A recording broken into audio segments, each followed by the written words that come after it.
ئازیزان سڵاو خۆشحاڵین لە بەرنمەیەکتری ڕاڤا بە دیدارتان شا دەبین. تەوەری بەرنمەکەمان هاوکاتە لەگەڵ یادی دامەزراندنی پارتی دیموکراتی کوردستان. تەورەکەمان تایبەتە بێ بە قسەکردن لە دروستبوونی حیزبێکی سیاسی نەتەوەیی نیشتیمانی هێزێک کە 73 ساڵ لەمەوبەر ئەرکی سەرکردایەتیکردنی بزافی ڕزگاری خوازی خەڵکی کوردستانی گرتە ئەستۆ بە میوانداری زۆر بەڕێز کاک نەوزاد شێخ کامیل کادری پێشکەوتووی پارتی دیموکراتی کوردستان گەنگەشەی ئەم پرساکەین و لەگەڵمان بن. خۆشحاڵین کاک شێخ نەوزاد بەخێر بێت. کاک شێخ نەوزاد 73 ساڵ نزیک بە 3 چارەکە سەدەیە پارتی دیموکراتی کوردستان وەکو هێزێکی سیاسی نیشتیمانی نەتەوەیی هاتۆتە بوون. لە دیدی کاک شێخ نەوزاد وەکو کادرێکی پێشکەوتووی پارتی وەکو کەسێکی سیاسی ضرورەتی دروستبوونی ئەم حیزبە سیاسیە لە چیا بینیتەوە یان چۆن یەخوێنیتەوە؟ سپاس بۆم دەرفەتە لێرەوە سڵاو دەنێرین بۆ کەس و کار و خانەوادەی سەربەرزی شەهیدان و پێشبڕکێ قارەمانەکان کە بە خوێنی ئەوان ئەم دەستکەوتە دەردی و ڕەنج و ماندووبوونی ئەوان ئەم ئێمەی گیانێتە ئەم ڕۆژە. دیارە قسەکردن لەسەر دروستبوونی پارتی ناکرێن نەگەڕێنەوە بۆ پێشینەیەکی مێژویی سەرەتا دەست پێ بکەین بەوەی کە لەو سەردەمەدا کە پارتی تێدا دروست بوو و پێش دامەزراندنی پارتی لەناو لە کوردستان بەتایبەت لە هەرێمی کوردستان چەند حیزبێکی کەش هەبوون کە حیزبی دارکەریێکێک لەو حیزبانە کە لە ساڵی 1930 دامەزران کۆمەڵی خەڵکی ڕۆشنبیر بوون. دوای ئەوەش حیزبی هیوا و حیزبی شۆڕش حیزبی ڕزگاری لەم ناوەدا لە هەرێمی کوردستان ئەمانە هەرێکیان توێژێکی دیاریکراو وەکو حیزبێک کاریان دەکرد و هەرێکیان بە ئاراستەیەکی تر بە ئایدۆلۆژیەکی جیاوە وەتەوە باڵباڵێنی تێدا بوو بۆی کە هەندێکیان ڕازڕەو بوون یان چاپڕەو بوون هەنوویست بە شێوەی لە شێوەکان خۆیان کۆکەنەوە لە چوارچێوەی حیزبێکدا بتوانن دیفاع لە مافەکانی نەتەوەییکەن. بەڵام دیار بۆ ئەم حیزبانە لەبەر ئەوەی کە سەرکردەیەکی کارەزما یان پاشخانێکی مێژوویان نەبوونیان توانی درێژە بە کارەکانی خۆیان بدەن بۆیە کاتێک کە بارزانانی نەمر لە کۆماری کوردستان بوو پەیڕۆ بگڕە ئەمێ لەگەڵ کۆمەڵە لەو سەرکردە و کادرانی کە لەگەڵ یابوو داڕشتووە هەمزە ئاڵای ناردەوە سلێمانی بۆ ئەوەی لەگەڵ ئەم حیزبانە گفتوگۆ بکە و بتوانن لێرە بنەمای دروستبوونی پارتێکی دیموکراتی کوردستانی لە هەرێمی کوردستان دروست بکەن. ئەوە بوو پاش ئەوە پاش چەندین کۆبوونەوە و ڕاگۆڕینەوە لەگەڵ ئەو حیزبانە و لەگەڵ سەرکردەی ئەو حیزبانەی کە پێشتر هەبوون توانرا لە کۆتاییدا لە 16 ئابی 1946دا پارتی دیموکراتی کوردستان و یەکەمین کۆنگرەی خۆی بەستێت و بڕیاری دروستبوونی خۆی بدات. لەو کاتەشدا لێرەوە پیرۆزبایی لە جەنابی سەرۆک دەکەن کە هەر لەو شەوەدا کە پارتی دیموکراتی کوردستان دامەزرێنرا ئەویش لەدایک بوو و 73 ساڵەی تەمەنی پیرۆز دەکەین تەمەنای سەرکەوتن و ژیانێکی تەندروستیشی بۆ دەکەین. ئەم پاشخانە مێژوەی کە باسم کرد و دوای ئەوەی کە پارتی دروست بوو دیارە پارتی هەروەکو وتم بە لەخۆ دروست نەبوو بەڵکو لە ئەنجامی ئەو ضرورەتە مێژوویە بوو کە لە ناوچەکەدا پێویستی بە حیزبێکی پێشڕەوی شۆڕژگێر دەکرد کە بتوانێت قیادەی ئەم خەڵکە بکە و بە ئاراستەیەکا بڕات بۆ ئەوەی کە بیانگەێنێ بە مافەکانی خۆیان. دیارە دوژمنانی کورد لەو سەر و بەندەدا هەمیشە چاویان لەسەر ئەو بزافە بووە چاویان لەسەر ئەو سەرکردانە بووە و هەمیشە هەوڵیان داوە کە سەرکوتیان کەن و دوریان خەنەوە لە سیاسە دوریان خەنەوە لە وڵات بۆی بە شێوەی لە شێوەکان نەتوانن ئەو بزافە بگەێنە ئەنجام و بتوانن ئەو مافەکانی نەتەوەیی کورد مسۆگەر بکەن. بۆیە کە پارتی دروست بوو ئیترە و کاتە خەڵکی کوردستان وردە ئەو بێئیرادەیی کە هەی بوو وردە ئیرادەی بۆ پیا بوو و توانی ورە باتەوە بەخۆی و توانی بزانی کە حیزبێکی پێشڕەوی نەتەوەی لە پشتێتی و سەرکردەیەکی کارەزمای و بارزانانی نەمر لە پشتێتی بۆیە وەعیدایی تاکی کورد پیا بوو و توانیان بەو وەعیەوە بەو کۆبوونەوەی لەگەڵ لە دەوری حیزب لە دەوری پارتی دیموکراتی کوردستان توانیان پارتێکی بەهێز دروست بکەن و قیادەی بزوتنەوەی ڕزگاری خوازی کورد بکە لەو قۆناغەدا. کاک شێخ نەوزاد لە دوای کۆتایی هاتنی دووەم گەورە جەنگی جیهان و دووبارە داڕشتنەوەی نەخشەکان دووبارە دابەشبوونەوەی بەرژەوەندیەکان بەڵام سەرباری هەموو ئەو گۆڕانکاریانەی کە لەو چەکەیە دروست بوو لە دوای هەردوو جەنگە گەورەکەی جیهان جەنگی یەکەم و جەنگی دووەم بەڵام کورد هەر لە دەرەوەی مێژوو بوو هەرچەنە کۆمەڵی هەوڵ هەبوون هەوڵەکانی مەلیک مەحموود کە دوو جار تا سێ جار حکوومەتی ڕاگەیان لە باشووری کوردستان و بەتایبەتی لە سلێمانی بەڵام ناکام بوو لە مەهاباد هەوڵ هەبوو بەڵام دووبارە ئەتوانین بڵین لە ئەجندای زلهێزەکانە بوونی کورد یان قوارێکی سیاسی بۆ خەڵکی کوردستان بوونی نەبوو. پارتی چەند دەرهاویشتەی ئەم گوێ پێنەدان و پەراوێز خستن و حساب بۆ نەکردنەی کورد بوو. بەڵێ هەروەکوتم لەو سەردەمەدا بەرتانیا لەم ناوچەیەدا بوو. بەرتانیا یەکەم جار لەسەر زاری هەندێک لە بەرپرسەکانیانەوە ویستیان لە ئاساس دیفاع لە مافەکانی گەلی کوردستانەکەن و دەیانەوێت دەستکەوتێکی سیاسی بۆ کورد بسۆگەر بکەن لە ڕێگەی و کاتێک کە سەردەمی مەلیک مەحموود بوو. بەڵام دیار بوو هەموو ئەو وعد و بەڵێنانی کە پێیاندا بە کورد هەمووی ڕاز دەرنەچوون. لە کۆتاییدا بەرژەوەندی هاتە پێشەوانێ بەرژەوەندەکانی خۆیان قسە پێش بەرژەوەندی میلەتی کوردەوە لەو پێناوەدا لەو کاتەدا کە ئەم بارودۆخە ئەخڵخێت دەبێت پارتێک هەبێت ئەم بیرروبۆچوونانە جیاوازەکان لە کوردستان کۆبکاتەوانە دەبێت ئیتر چاوەڕوانی ئەوە نەکات کە دوژمنان و دەوڵەتە زلێزەکان بێن خەریتی سیاسی بۆ ئێمە دیاریکەن و ڕێڕەوەیەکمان پیشان بڵێ بەمش ئاراستێ بکەن دەبێت بزافێکی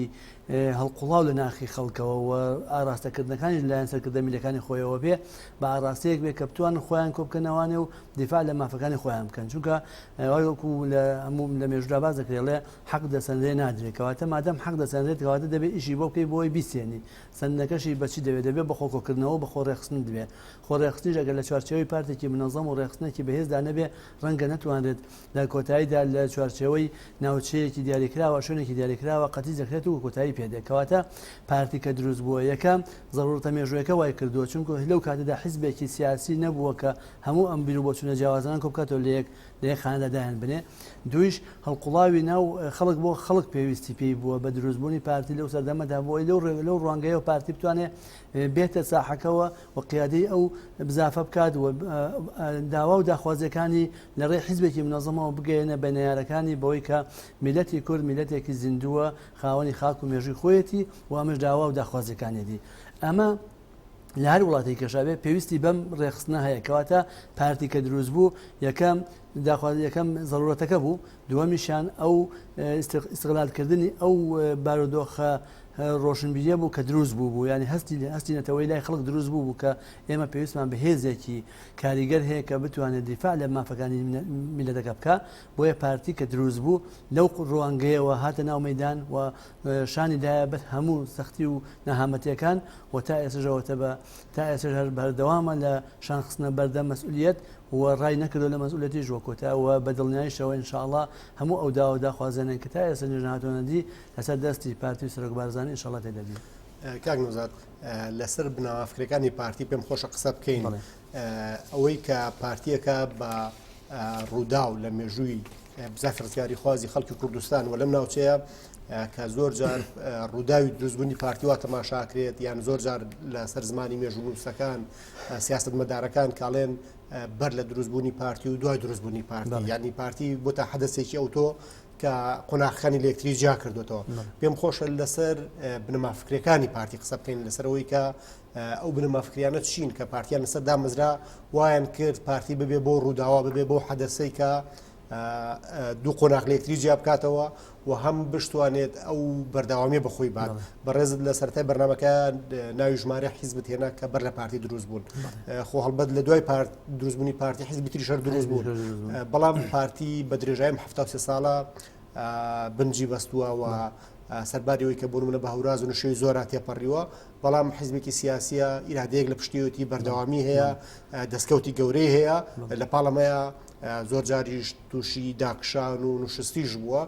پێم خۆشە جەنابەت زیاتر لە دیوەفکرێکەوەی خوێندنەوەیەک بۆ پارتی بکەیت.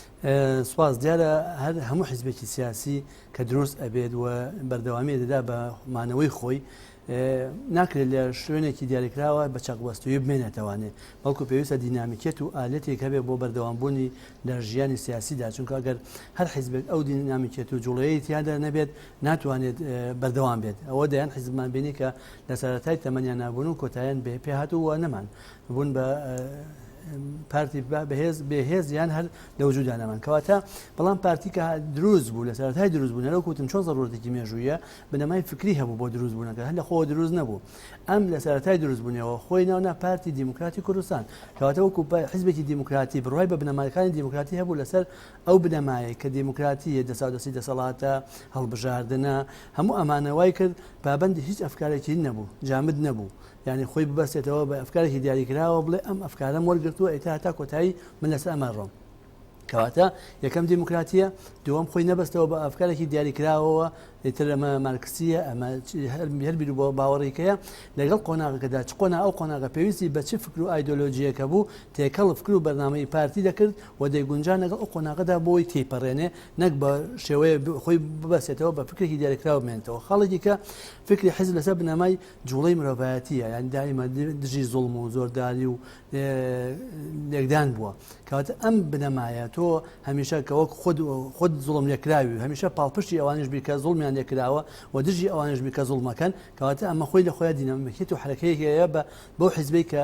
دروست بووە بۆی. کەواتە جوڵە مرۆڤایەتێکە وەکو دژی زوڵم و تونند و دژی داوای مافی چارەنووسە بۆ میلەتەکان و بۆ میلەتی خۆشی و بۆ گەلی کوردستان، هەموو ئەمانە پێ دەڵێ ئەمە بنەمایەکەن بۆ دروست بوون کە دەبێت پارتی بەردەوامی بدا بە خۆی بۆ لە پێناو ئاراستەکردنی بزافی ڕزگاری خوازی کورد. خاڵێکی کە فکری حیزب هەڵوێستە سیاسەکان سەر بنەمای سیاست و گۆڕانکاریەکان بنیادەنێت سوورە لەسەر بەدیێنانی بە شێوەیەکی واقعی ئەم فکرش لە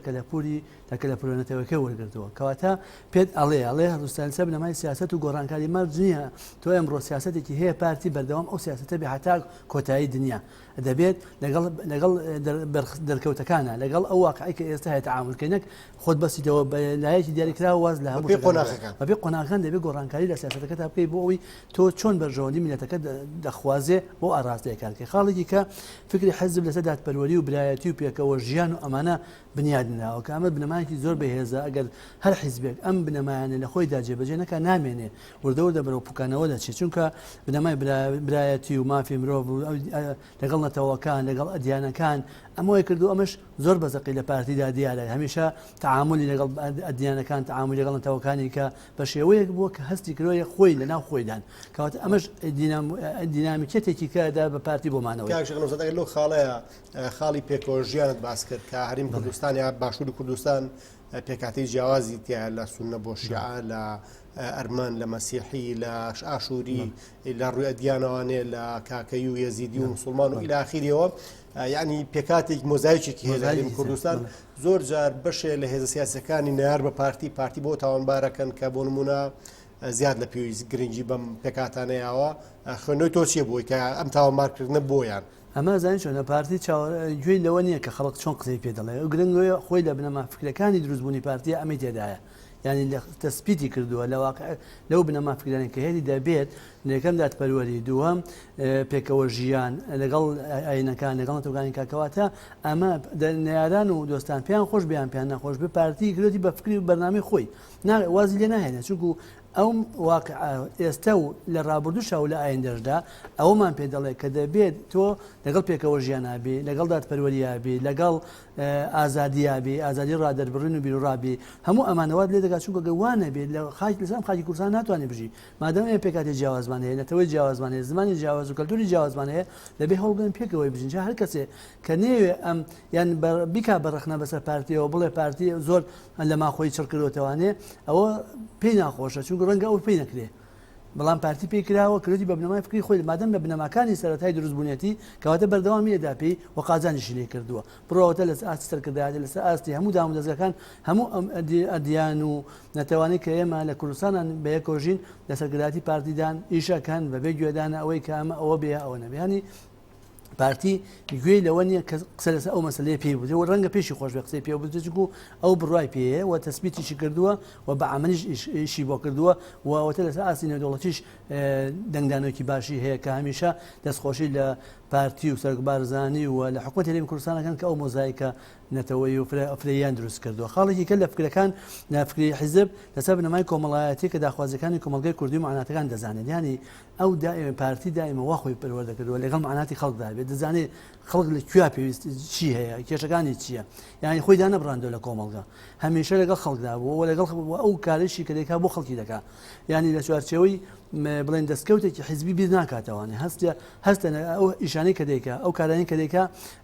بعدێکی دووری هەیە بۆ کارکردن ڕەنگە من و تۆی هاوڵاتی لە ئێستادا وا هەز نەکەین بڵێن ئەمادەم بۆ من سوودینیەتر بە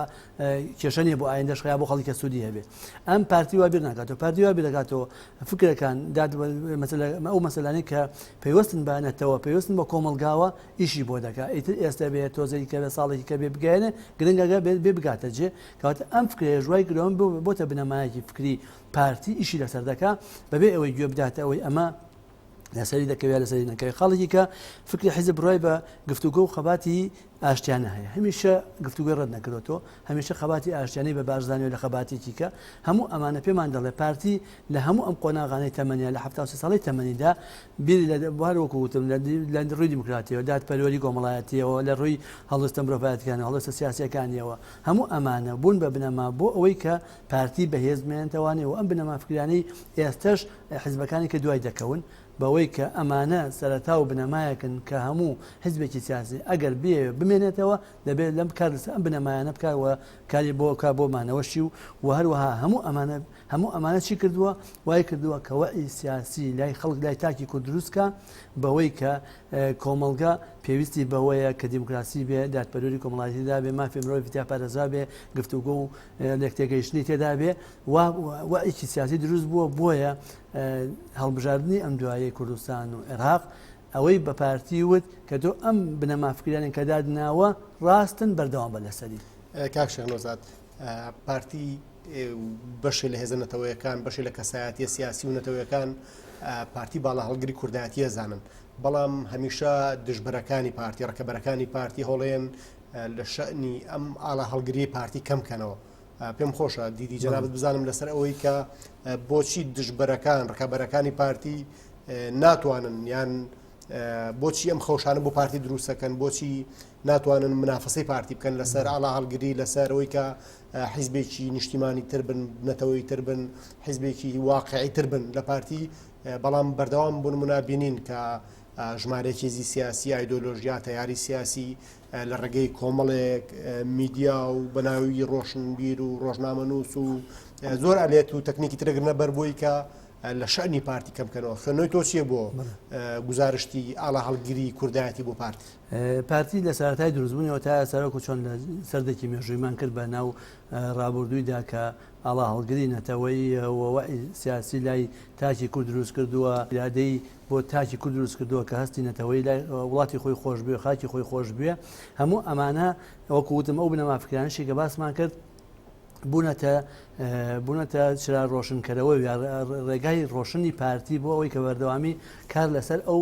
پرۆسەیە بکەن لەو ڕوانگەیەوە پارتی بیر لەوە دەکاتەوانێت چۆن بەردەوامی خزمەت خەڵک بکات چۆن بەردەوام بتوانێت ئەو مێژوەی کە هەیەی بەڕابە خاوێنی ڕایگرێ بەکە بە خاوێنی ڕایگرت پێویستی بەکارە پێویستی بەوەیە چۆن ئیشی لەسەر بکات بۆمانەوە جا پارتی هەمیشە خۆی وایە وەکو هێزێکی سیاسی خۆی بە ئامرازانیەوە بۆ بەدیهێنانی ئامانجە گەورەکە ڕەنگە حیزبێکەکە ئەوەی پێ نەکرێت ینی پارتی بە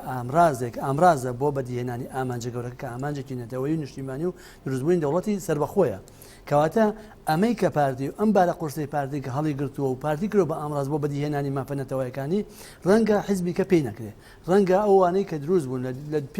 لە پێش پارتی دوای پارتیش هەموو ئەمانە ئەو مەسئولەتیان پێی هەڵ نەگیرێ کە حیزبەکەیان بکەن بە ئامراز لە پێناو بەدیهێنانی مافەنەتەوەکانە ئەمەیە هۆکاری ئەوەی کە یار و نارەکانی پارتی هەمیشە لە دەلا سەنگەردان دژی ئەوەی چۆن توانن لە پارتی دەکەدارکەن و پارتی بە شێوەیە پیشانی خەڵک بدەن وەکو دێوەزمەیەک کە بۆتە بار بەسەر خەڵکەوە و نایەوێت ئەم وڵاتە سەقامگیر بێ نایەوێت ئەم وڵاتە لەگەڵ وڵاتانی ترا بژی یا بەم شێوەیە بەڵام پارتی گوێی لەوانە نییە پارتی لە سەرەتای دروستبوونەوە تا ئێستا بڕای بە خەباتی نەتەوەی و نیشتیمانی هەبووە بڕای بە خەباتی نەتەوەی گەلانی شەبووە و بڕای بە پێکەوە ژیانی شەبووە هەموو ئەمانەکە کۆی کردێتەوە لە بنەمافکرەکانی خۆیدا بە عملی کاری لەسەر دەکات ئیش لەسەرەوە دەکات کە فعلەن دۆستی خەڵک بوو دۆستی خەڵکە کە دوژمنی خەڵکیش بوو دوژمنی خەڵکە و کە کاتێ بڕیاریشدا دۆستایەتی ڕاستەقینە دەکات کە بڕیاریشدا دوژمنایەتی سەرسەختی دوژمنانی میلاتی کوردکە کردی و بە عملی سەلماندۆتی کەواتە پارتی ئەوەی کە بە قسە دێڵێ بە کردداری جێبەجێ دەکات بەس ڕەنگە خەڵکی کەوانە بێ خەڵک کە قسە دەکات لە پەیڕۆ پرۆگرامیشی جوان دەنووسێ بانگەشەی باش دەکات بەڵام لە کردداردا بۆ ئیشکردن بۆی ڕەنگە ئاراستەیەکی کەوتکرێت کەواتە جیاوازی پارتی لەگەڵ هەر پارتێکی سیاسی ترا کە دەکرێت ئەوەیە پارتی قسە و کردداری یەکە ئەو بنەمایان فکرانیشی کە دای ڕشتووە لە سەرەتای دروستبوونەوە تا ئێستا بەردەوامە لەسەری لێلا نادا و بڕای پێێتی و کاریشی بۆ دەکا وەلو پێناوەشدا تەسحی زۆرداوە کاک شێخنۆزاد پێم خۆشە لەسەرەوە قسە بکەین کە ئێمە کە ئێستان بەرنامەیەکەین لە سورکە ساتێکی مێژووین کە ئەگەر بۆ نمونە پارتی 73 ساڵ لەمەوبەر دامەزراوە بەڵام ئەم حیزبە سیاسیە کە ئاڵا هەڵگری کوردایەتیە و لەسەر ئاسی کوردستانی گەورە وەکو هێزێکی سیاسی نەتەوەی نیشتیمانی خەباتجێڕ و فیداکارە ناسرێ هاوکاتیش سەرکەوتنەکانی دەستکەوتەکانی بەردەوامن بۆ نمونە ئێمە لە هەڵبژاردنەکانی ساڵی ڕابردوو بۆ پەرلەمانی عێراق بینیمان پارتی گەورە هێزی کوردستان و عێراقیش وەکو حیزب و لەسەر ئاسی هەرێمی کوردستانیش ئێستا پارتی هێزێکی گەورە و زۆرینەی پەرلەمانیە خوێندنەوە چییە بۆی کە لە داهاتووە پارتی بتوانێت ئەو ئامانجە گەورانی کە بەڕێزت باست کرد ئەو بنەما فکرەی کە پارتیدا ڕشتووە و کە خۆی لەوەیە بینیوەتوانێت کە کار بۆ سەربەخۆی کوردستان بکە کار بۆ دروستکردنی کیانێکی سیاسی کوردی بکە تا چەند گەشتبین یا تا چەند ئەوە خوێنیتەوە کە پارتی لەم قۆناغە بەدواوە بە تایبەتی ئەم قۆناغی کە پوتمان پارتی تیا زۆرینەیە بۆتە هێزێکی سیاسی سەرەکی لەسەر ئاسی کوردستانیش و عێراقیش وە گەمەکارێکی تا ڕادێکی زۆرش سەرکەوتووە بە شایەدی دۆستان و نارانی پارتیش خوێندنەوەی تۆ چییە بۆ ئەوەی کە پارتی بتوانێت لە ماوە چەند ساڵی داهاتووە ئەو ئامانجە گەورەی کە لە خەیاڵی خۆیەتی بتوانێت باشتر تحقیقی بکە. بەڵێ دیارە پارتی مەسئولەتی گەورەی لەسەرشانە ئەوە تەنها بڵێ خۆی نەیخوتە سەرشانی خۆی بەڵکو خەڵکی کوردستان خستوێتە سەرشانی کەواتە بەرپرسیارەتەکە قورسە بە نوێنەرایەتی میلەتێک دەکات کە لە سەدا 45 کورسەکانی پەرلەمانی لەدەستدایە و کۆمەڵی حیزبی کەش کە هاوکاری لەگەڵیدا پاڵپشت و پشتیوانی ئەو هێزن کە بتوانێت ئەو ئامانجە بەدی نەهاتوانێت کە تا ئێستا میلەتی کورد دەیەوێت بەدەستی بێنێ بەدەستی نهاتووە کەواتە ئەرکی پارتی لە ئێستادا قوڕسترە لە ڕابردوو کە لە دروستبوو لە سەرای دروستبوونیشی قۆناغی ئێستا جیاوازە لەگەڵ قۆناغەکانی ڕابردووە قۆناغی ڕابردوو ڕەنگە ئێمە دوژمنەکەمان دیار بووە ڕاستەوخۆ ڕوبەڕووی بووی نەتەوانێ و شەڕی چەکداریمان لەگەڵیا بووە بەڵام دوژمنەکانی ئێستامان دوژمنی فکرین دوژمنێک لە ناوەن کارمان لەسەر دەکەن لە دەوڵەتە هێزەکانن کار لەسەر دەکەن چۆن هێوە لاواز بکەن بۆ ئەوەی دەوڵەتێک و کیانێکە نەبێت کە بتوانیت نەفەسێکی تێدا بدەیت کەواتە لەگەڵ ئەوەشدا داردەست و بێدەستی بێگانێش لە هەمان کاتە زۆرە لە ناوەوە کە بوون بە تەولەکە و قەدی خۆیان دەبڕنەوانە هەموو ئەمانە پێت ئەڵێ پارتی مەسئولەتی قورسە دەبێت زۆر بەواعی بێت جا پێش هەموو شتێ پێش ئەوەی لەگەڵ دەوروبەردا سیاست و استراتیژێکی تازەدا بڕێژێ دەبێت خۆی ڕێخاتەوە خۆ ڕێخستنەوە لە ناو خۆی حیزبدا دەبێت حیزب ڕێبخاتەوانێ و حیزبە منەظەمە بێ کە بە سیستەم و بە شێوازێک کار بکە کە بتوانێت قیادی قۆناغێکی ئایندەش بکە کە قۆناغێکی سەختتر دەبێت ڕەنگە لەم قۆناغێکە ئێستا شتێداین پێویستی بەوەیە حیزبێکی بەهێز لە پشت ئەو حکومەتەوە بێ کە دروست ئەبێ ئەو حیزبە بەهێزش دەبێت بە قیادەیەکی باش بێ بە کادری باش بێ و جەماوەری تەوعیەکی جەماوەریشی بۆ بکەین کە جەماوەریشی بۆ کۆکەینەوە لە پشتی ئەم حیزبەوە بێ بۆ ئەوەی ئەم حیزبە چۆن قیادی ڕابەرایەتی بزوتنەوەی ڕزگاری خوازی کوردە کردووە لە قۆناغ جیاجیەکەندا لە ئێستاشدا کە سەرمەشقی بزوتنەوەی ڕزگاری خوازی کوردستانەوەیەکێکە لە حیزبە هەرە بەهێزەکانی کوردستان و عێراق سەرمەشقی ئەم بزافەیە پێویستی بەوەیە کە بە خۆداچوونەوەیکی واقعی لە ناو هەیکەلێتی ڕێخستن و تەنظیمی خۆیدا بکە تەنظیمێ دروستکە کە لەگەڵ ئەم واقعدا بگونجێ ئەو کەسانە و ئەو ستاف و ئەو خەڵکاندا بنێ کە فعلەن پێ لەم قۆناغەدا پێویستن ڕەنگە ئێمە لە ڕابردوودا پێویستمان بە کۆمەڵە کەسان هەبوو بێ خەبات و ماندووبوونی زۆر و زەحمەتی زۆریان کێشاوە بەڵام لە ئێستادا دەبێت ئیتر بیر لەوە بکەینەوە گۆڕانکاری لە فکر و گۆڕانکاری لە کارکردن و لە ئایندە بۆ ئایندەسازی بکەین بۆ دەوڵەتداری چونکو ئەم قۆناغای تر لێمان دەخوازێ ئێمە بنەماکانی ژێرخانی ئابووری وڵات دروستکەین لێمان دەخوازێ استراتیژ و سیاسەتێکی ڕوون و واضح لەگەڵ وڵاتانی ئەوروپا و دەور و دراوسێ دروست بکەین لێمان دەخوازێ ئاژبوونەوەیەکی نیشتیمانی لەگەڵ هێز و لایەنە سیاسەتی کوردستانەکان دروستکەین لێمان دەخوازێ پەیوەندەکانمان لەسەر ئاستی ناوخۆ دەرەوە بەهێزکەین هەموو ئەمانە پێمان دەڵێ کە دەبێت ئەو حکوومەتێک کە دروست بکە ناومان ناو حکوومەتێکی کوردستانێکی بەهێز پێویستمان بەوەیە کە بە خۆداچوونەوەیەکی واقعی بە تەنظیم و هەیکەلێتی حیزبدا بکەین بۆ ئەوەی لەگەڵ ئەم قۆناغەدا بیگونجێنین دوا نەکەوین چونکە کە دوا کەوتین دوای هەڵناسیدەوە بۆیە پارتی ڕاستی ئێستا پێشەنگە بەڵام پێویستی بە بەردەوام بە خۆداچوونەوە هەرکو چۆن کردوێتی لە ڕابردوودا پێویستی بەوەیە کە ئالێت و میکانیزمی تازە دروستکا بۆ کارکردن شێوازی کارکردنی خۆی بگۆڕێ و پاڵپشتی و بەهێزی خەڵک بۆ خۆی مسۆگەرتر بکە و بتوانێت ئەو بەرنامە و پلانەی کە هەیەی لە بەرنامەکانی هەڵبژاردندا بە عملی جێبەجێکە ئەو بەڵێنانی کە بە خەڵکی داوە بچێتە نەواقعی جێبەجێکردنەوە و هاوکاری حکومت بێ لە جێبەجێکردنی ئەدا و ئەفکار و بەرنامەکانی کە بەیەکەوە حکوومەتێکی لەگەڵ ئەو حیزبانەی کە لە ناو حکومەتدان بچونکو ئەگەر ئێمە لەم قۆناغەدا هاوکاری حکومت نەبین وەکو حیزب ئەو کەوادرەکانی ناو پارتی هاوکاری حیزب نەبین بۆ سەرخستنی بە دڵنیاییەوە لە ڕابردووە ئەو حیزبانی کە چۆن بەرەو پاشەکشەچون ئێمەش بەرەو پاشەکشەچی کەواتە بۆ پارتی بەهێز بمێنێتەوە پارتی بەردەوامی بدا بە زیابوون و گەشەکردن دەبێ حیزب هاوکاری حکومت بێ بەوەی دەست نەخاتە ناو کاروبارەکانیەوە یەک دووەمیشیان بەوەی کە پلان و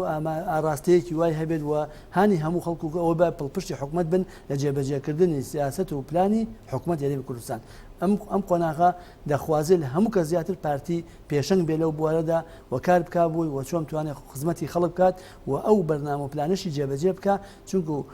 پێمان خۆش بێ بمان ناخۆش بێ ئێستا سەرۆکی حکومت پارتیە ئەو پلانش ئەو بەرنامەکاری کاک مەسوول لە پەرلەمانی کوردستان سەرقەڵەمەکانی خستە ڕوو بە واقعی بچێتە ناو وادی جێبەجێکردنەوە بە دڵنیاییەوە لە هەڵبژاردننی داهاتوودا پارتی براوەی بەهێزی کوردستان دەبێ و دەستکەوتێکی باشتیش بۆ خەڵکی کوردستان سۆگەر دەبێ و دەتوانێت تاکی کوردیش سودمەند بێت لەو دەستکەوتانەی کە بەدەستی دەهێنێت بەبێت گوێدانە ئەوەی کە ئەمە پارتی یا پارتی نەچونکو پارتی کە خەبات ئەکاکە کار دەکات بۆ تەنها پارتیەکان کار ناکە ئەوە فکری بارزانیە کە هەمووشە لە کۆبوونەوەکانە بە سەرکردایەتەکانی و تۆ سەرکردایەتەکانیش بە کەوادەکانی خۆیانوتووە کە پارتی تەنها لە پارتیدا قەتیز مەکەن پارتێکی نیشتیمانی نەتەوەیی هەیە هەموو خەڵکی کوردستانە هەموو هەتا کەوادر و هەواڵان و هەوادارانی لایەنەکانی کەش بە هەوادار و کادر و هەواڵی خۆمان دەزانین بۆی بەبێ جیاوازی هەر خوێن لە لوتی یەک مناڵی کورد بێت پارتی بەهی خۆی دەزانێت و هەر خزمەت گوزارێکیش کە بکرێ لەلایەن پارتیەوە بۆ هەر تاکی کورد بە واجبی ێزانێک بەوەی کەم نەتکا بەسەریە کاکشانۆزە دەست خۆش بێ بۆ هەموو شکردنەوەکانت بەڵام یەک گزارشتە بەکارهێنا کە سەرنجڕاکێژ و باسی دوژمنی فکریت کرد پێم خۆشە لە کۆتایی بەرنمەکەیە لە پوختترین قسەیە لەسەر ئەم دوژمنە فکریە قسەیە بکەیت کە بە تایبەت هەوڵێکی زۆر هەیە بۆ بەلا ڕادابردنی ڕای گشتی بۆ سەر لە شێواندنی لە جەماوە زۆر جار و جۆرێک لە گوشار جۆرێک لە لەکەدارکردن هەیە بۆ مێژووی پارتی خەباتی پارتی فیداکاری و گیانی قوربانیدان و بەرخودانی پارتی پێم خۆشە لەسەر پرسی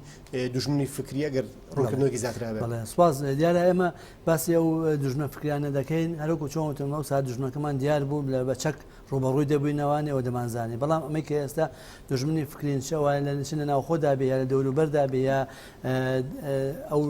تیرۆریستە فکریانە بن کە ئێستا ناوەریمی کوردستانەوە بە شێوەی لە شێوەکان هەرێکیان غەزوەکەن دژی ئەم بنەما فکریانەی پارتی کە نایەنێ پارتی بەهێز بێ بۆ ئەوەی چگو ئەزانن سەرمەشقی کاروانی دروستبوونی دەوڵەتی کورد لە دەستی پارتیدایە بۆیە دانەیە پارتی هەمیشە بە بچووک پیشان بدەن پارتی هەمیشە بە لاواز پیشان بدەن پارتی هەمیشە بە دێوەزمەیەک پیشان بدەن و تاکی کوردواتێ بگەێنن کە ئەگەر پارتی لە ساحەکەدا نەبێ دنیا شامی شەریف دەبێ یان پارتی بە شێوەیەک بخەنە ناو زهنی خەڵکەوە کە پارتی بۆتە ڕێگر لە بەردەم پەرەسەند و پێشکەوتنەکانی کۆمەڵگا هەموو ئەمانە بەڵام پارتی ئەوەی باشە گوێی بەم هەموو بۆچوونە نەداوە بە کردار کار لەسەر ئەوەکە خزمەت دەکا و کار لەسەر بەدیهێنانی ئەو مافەنەتەوەی بەدەست نەهاتوانش دەکا کە دەکردوێتی کەواتە ئەمانە پارتی خۆشی ئەمە دەزانێت کە ئەم هەموو بەلاڕێدابردنی خەڵک ئەم هەموو قسەکردن لەسەر پارتی لەسەر مێژووی پارتی لە کەدارکردنی کەوادر و ئاسنگ دروستکردن بۆ هەنگاونان بەرەو